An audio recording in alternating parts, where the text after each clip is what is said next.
اعوذ باللہ من الشیطان الرجیم بسم اللہ الرحمن الرحیم ومن یطع اللہ، اور جس شخص نے اللہ تعالیٰ کی اطاعت کی، والرسول اور رسول کی اطاعت کی، فاولئک، پس یہی وہ لوگ ہیں کہ مع الذین، جو ان لوگوں کے ساتھ ہوں گے کہ انعم اللہ علیہم، جن پر اللہ نے انعام کیا ہے۔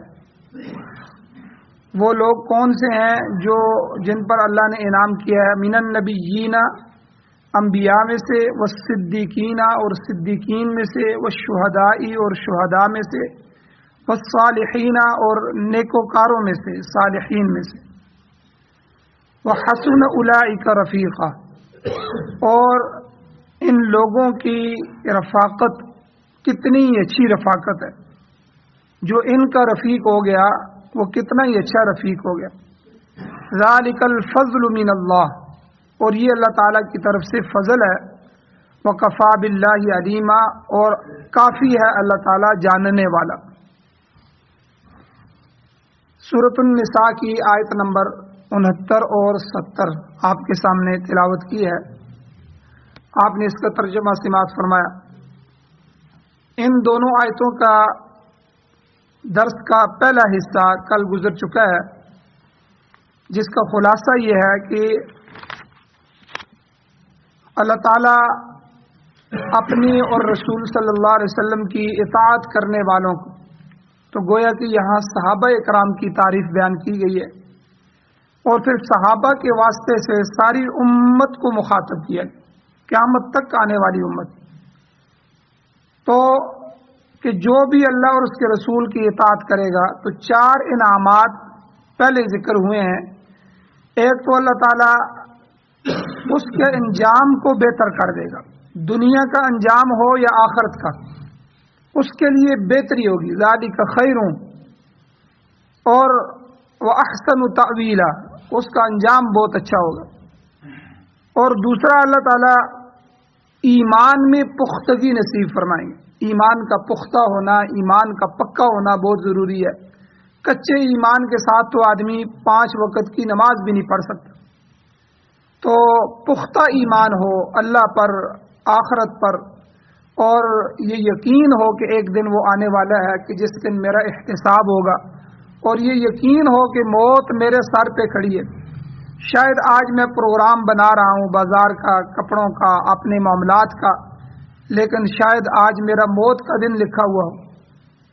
تو جس کا ایمان جتنا پختہ ہوگا اس کی کارکردگی اتنی پختہ ہوگی۔ کارکردگی ایمان پر منحصر ہے۔ تو اللہ تعالیٰ کہتے ہیں میں اس آدمی کو جو میری اور میرے رسول کی اطاعت کرتا ہے، قرآن و سنت کے مطابق زندگی گزارتا ہے، تو دوسرا انعام میں اسے کیا عطا کرتا ہوں کہ لکان خیر لہم، ایک وہ اشد تثبیتا، اس کو ثابت قدم بنا دے، اس کے ایمان کو مضبوط کر دیتا ہوں۔ اور تیسرا اللہ تعالیٰ فرماتے ہیں کہ من لدنا اجرا عظیما، کہ جو اللہ اور اس کے رسول کی اطاعت کرتے ہیں تو ہم اپنی جانب سے اس کے اجر عظیم عطا فرماتے ہیں۔ اللہ تعالیٰ اس کے لیے بہت بڑے اجر کا وعدہ فرما رہے ہیں، جو قرآن و سنت کو سامنے رکھ کر اپنی زندگی کا فالمورہ بناتے ہیں، اپنی زندگی کا ایک نہج بناتے ہیں کہ ہم نے کیا کرنا ہے، کیا نہیں کرنا۔ اور چوتھی چیز اللہ تعالیٰ نے فرمایا کہ چوتھا انعام وَلَهَدَيْنَاهُمْ صِرَاطًا مُسْتَقِيمًا، کہ جو قرآن و سنت کے مطابق زندگی گزارتے ہیں تو ہم اسے صراط مستقیم عطا فرماتے ہیں، سیدھا راستہ عطا فرماتے ہیں، اس کی ہدایت اس کو دے دیتے ہیں، سیدھے راستے کی طرف اس کی رہنمائی کر دیتے ہیں۔ وہ پہچان جاتا ہے کہ اللہ تک پہنچنے کا صحیح سیدھا راستہ کون سا۔ تو آج کی ان آیات میں اللہ تعالیٰ نے ایمان والوں کے لیے، اللہ اور اس کے رسول کی اطاعت کرنے والوں کے لیے، قرآن و سنت کو اپنا آئیڈیل بنانے والوں کے لیے 5ویں انعام کا تذکرہ کیا کہ اللہ تعالیٰ ان بلند ترین لوگوں کا ساتھ، دوستی اور رفاقت ان کو نصیب فرماتے ہیں کہ جو دنیا میں اللہ اور اس کے رسول کی اطاعت کرتے ہیں، کل قیامت کے دن وہ ان منعم علیہم، جن پر اللہ کا انعام ہوا ہے، ان کی صفوں میں کھڑے ہوں گے۔ وہ کون ہیں؟ نبیین، صدیقین، شہداء، صالحین۔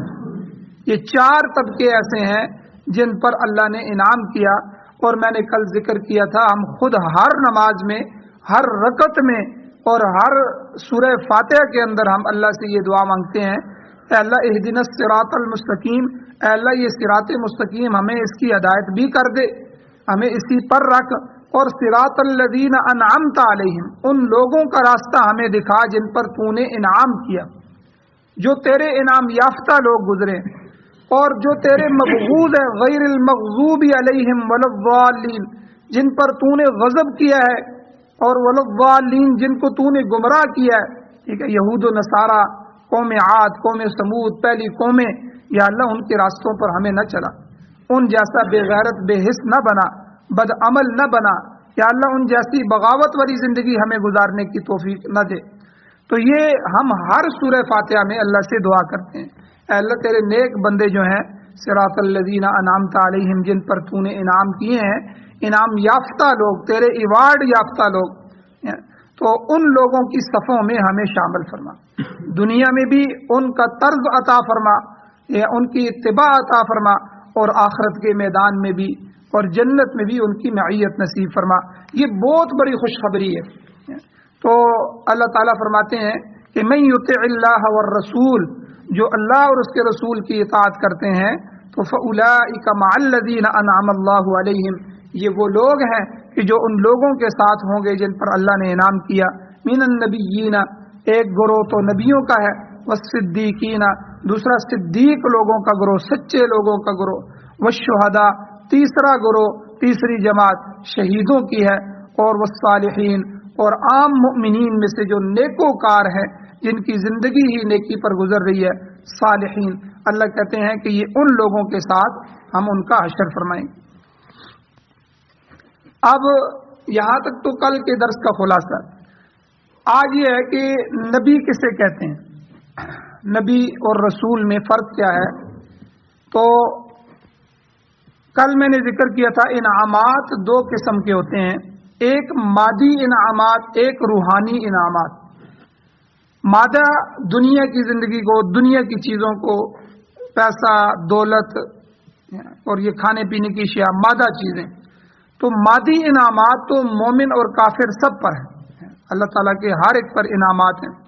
البتہ روحانی نعمتیں وہ اللہ کے مقبول بندوں کو حاصل ہوتی ہیں، اور ان میں سر فہرست جو جماعت ہے وہ انبیاء علیہ السلام کی جماعت ہے۔ تو علم العقائد میں یہ جو تشریح ہے، نبی کی تعریف ہے، وہ فرماتے ہیں کہ نبی وہ انسان ہوتا ہے جسے اللہ تعالیٰ اپنے احکام پہنچانے کے لیے بنی نوع انسان کی طرف مبعوث فرماتا ہے، تمام انسانیت کی طرف اس کو مبعوث کیا جاتا ہے، بھیجا جاتا ہے۔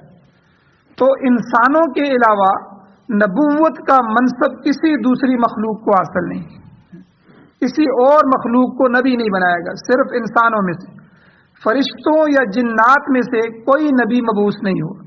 بڑی یہ 3 مخلوق ہیں، انسان، جن اور فرشتے۔ تو انسانوں میں سے ہی نبی انبیاء آئے ہیں، تو باقی فرشتوں میں سے، جنات میں سے یا اور کسی مخلوق میں سے کوئی نبی نہیں آیا۔ البتہ رسالت کا فریضہ انسانوں کے علاوہ جو ہے وہ فرشتوں کو بھی سپرد کیا گیا کہ میرا پیغام آپ پہنچائیں۔ تو فرشتے بھی بعض دفعہ وہی لے کے آتے ہیں، بعض دفعہ کوئی اور اللہ کا پیغام لے کے آتے ہیں۔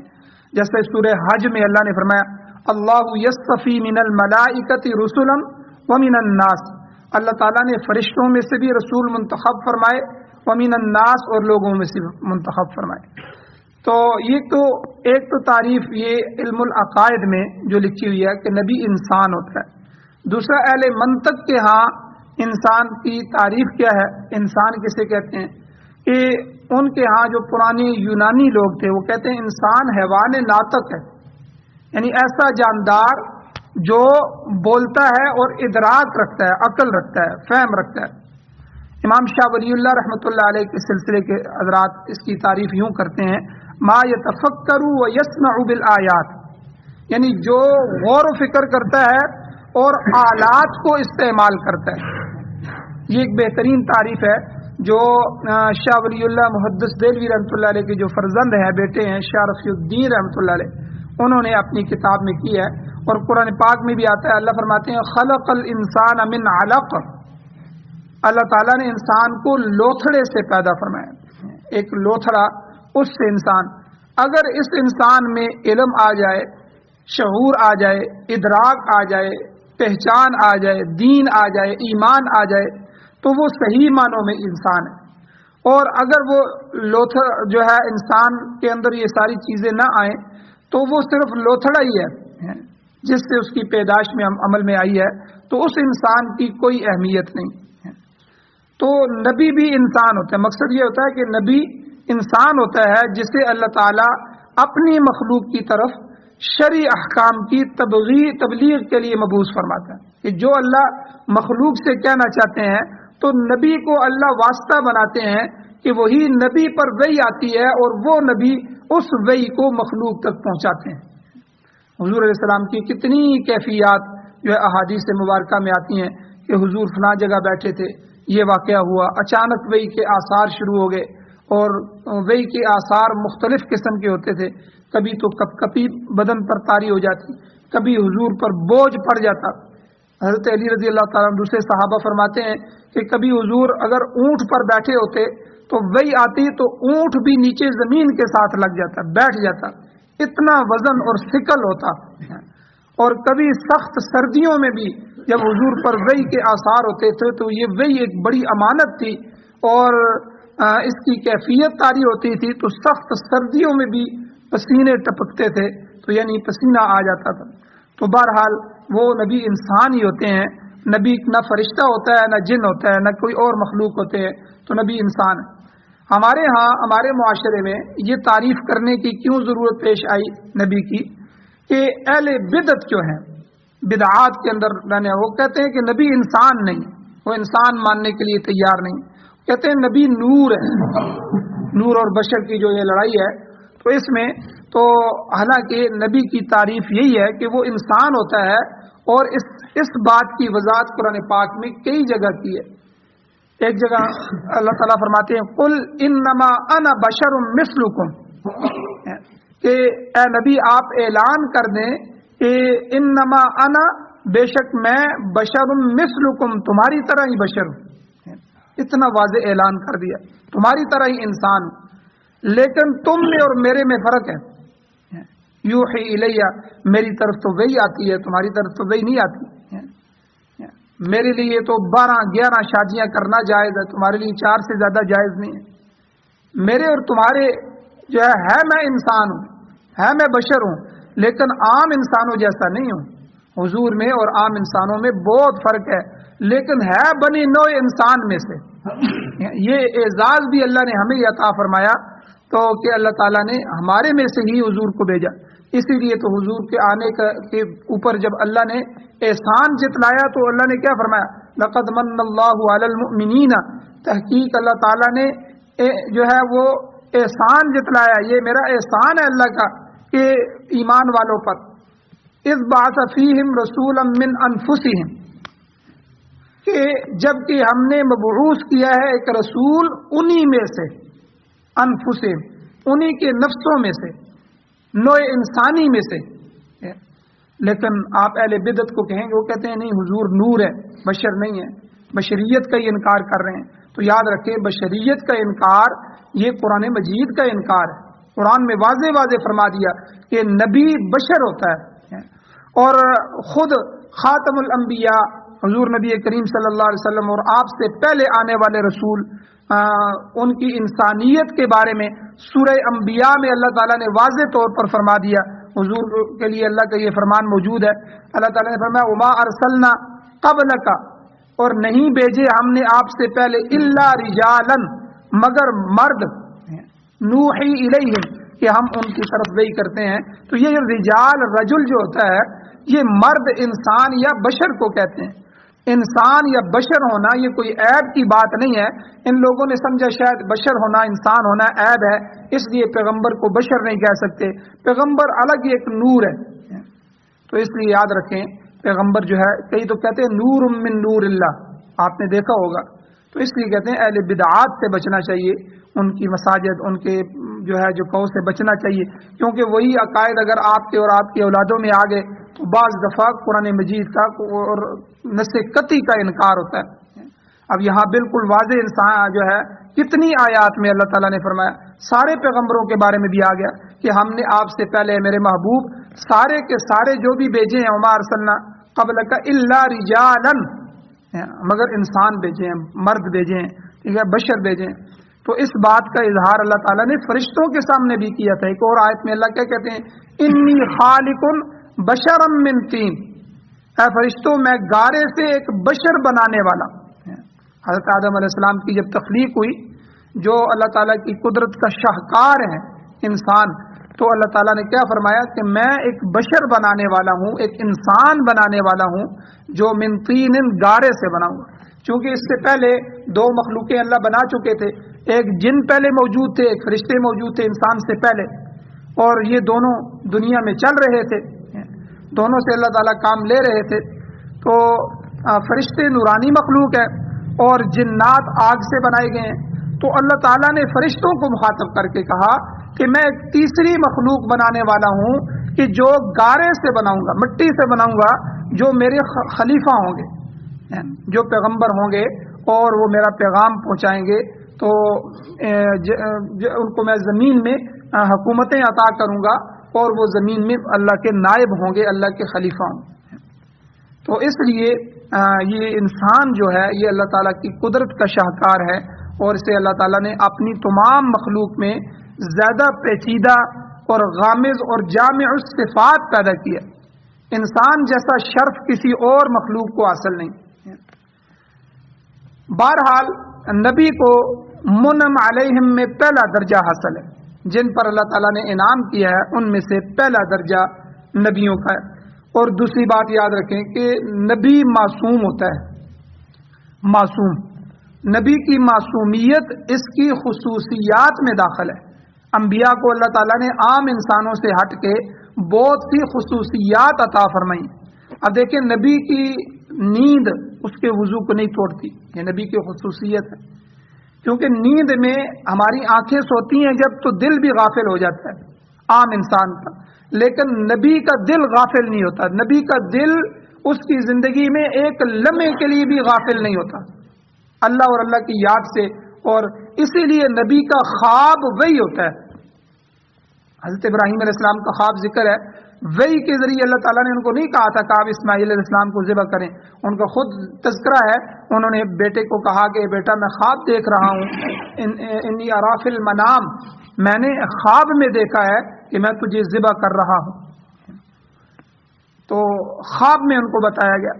تو نبی کا خواب غفلت کی چیز نہیں ہوتی، تو یہ ان کا دل بیدار ہوتا ہے، تو نبی کا خواب بھی وہی ہوتا ہے، اور نبی معصوم ہوتا ہے۔ تو جہاں اللہ تعالیٰ نے انبیاء کو یہ بہت ساری خصوصیات دی ہیں، وہاں ایک ان کی خصوصیت عصمت کی ہے، معصومیت کی ہے، یعنی ان کو یہ گارنٹی حاصل ہوتی ہے کہ ان سے گناہ سرزد نہیں ہونے دیا جائے گا۔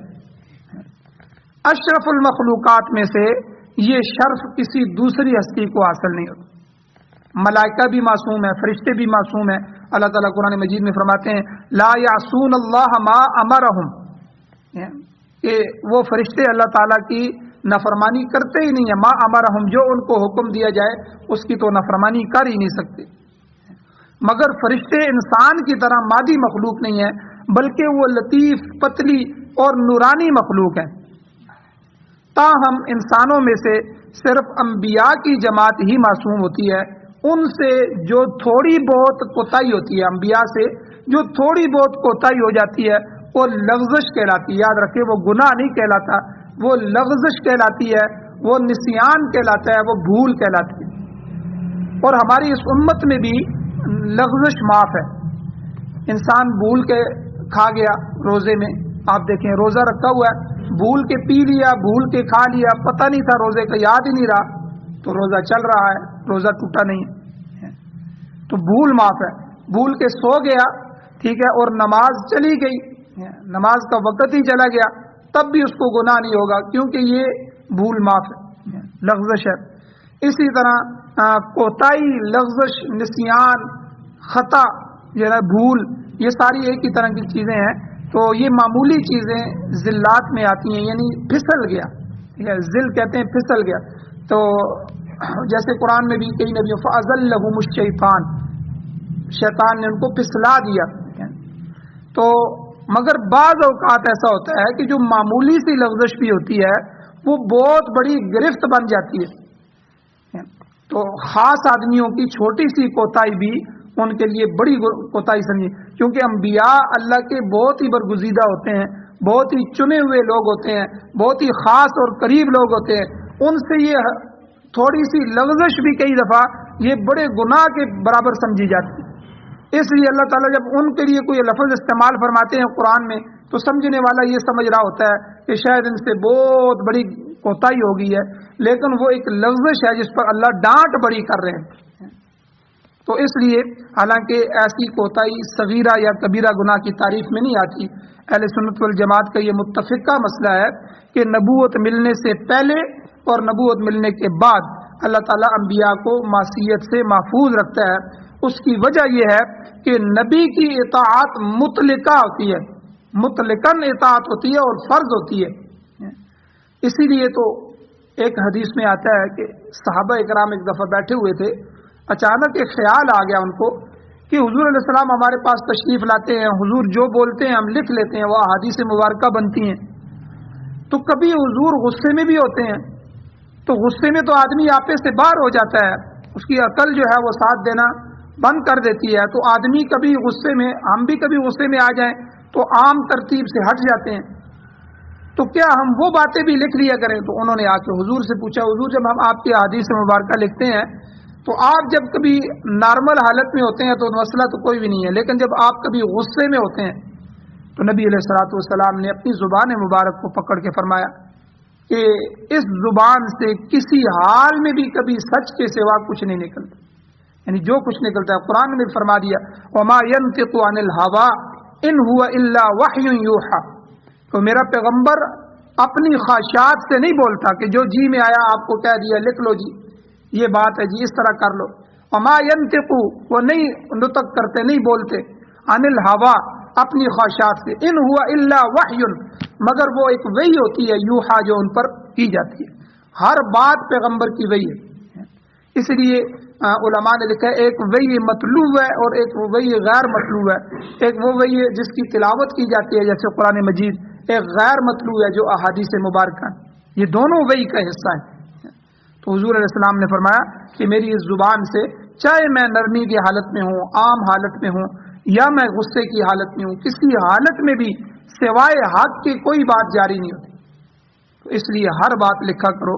تو اس لیے پیغمبر جو ہوتے ہیں ان کو نبوت ملنے سے پہلے بھی اور نبوت ملنے کے بعد بھی اللہ تعالیٰ ان کو معصیت سے محفوظ رکھتا ہے. اور اس کی وجہ میں نے بتا دی کہ نبی کا جو ہے، چونکہ اللہ کی اطاعت تو ذاتی طور پر فرض ہے کہ اللہ کی ذات کی ہم اطاعت کرتے ہیں، نبی کی ذات کی تو نہیں کرتے، لیکن نبی جو واسطہ ہوتا ہے مخلوق اور خالق کے درمیان، اس لیے نبی کی اطاعت بھی مطلقاً فرض ہوتی ہے. تو نبی کا ہر فیصلہ قابل عمل ہے، لہذا نبی سے کوئی غلط بات سرزد نہیں ہو سکتی. ترمذی شریف کی روایت میں آتا ہے، ترمذی کی حدیث ہے کہ کوئی جج یا قاضی، حضور نے فرمایا، غصے کی حالت میں فیصلہ نہ کرے، کیونکہ اس حالت میں غلطی کا امکان ہے. اسی طرح اگر کوئی قاضی کسی نفسیاتی بیماری میں مبتلا ہے تو اس کا فیصلہ بھی شرعاً درست تسلیم نہیں ہوگا. تو یہ صرف اللہ کے نبی کو شرف حاصل ہے کہ اس کے جو فرمودات ہیں وہ غصے اور مزاح، چاہے نبی مزاح کر رہے ہوں، کسی حالت میں بھی اس کا ہر فرمان سچ ہوتا ہے، برحق ہوتا ہے. تو جیسے میں نے ابھی کہا کہ صحابہ نے عرض کیا حضور بعض اوقات اب آپ ہمارے ساتھ مزاح فرماتے ہیں، انی لا اقول الا الحق، حضور نے فرمایا کہ ایسی حالت میں بھی میں حق کے سوا کچھ نہیں کہتا، مزاح میں بھی. اسی طرح اگر آپ نے کوئی فیصلہ غصے کی حالت میں بھی کیا ہے تو بھی برحق اور قابل تعمیل ہے. تو یہ نبی کی خصوصیت ہے کہ اگر اس سے کوئی لغزش ہو جائے تو اسے خبردار کر دیا جاتا ہے نبی سے. مگر ایک عام انسان کے لیے یہ ضروری نہیں ہے. بہرحال نبی معصوم عن الخطا ہوتا ہے اور اس کی اطاعت مطلقہ فرض ہے.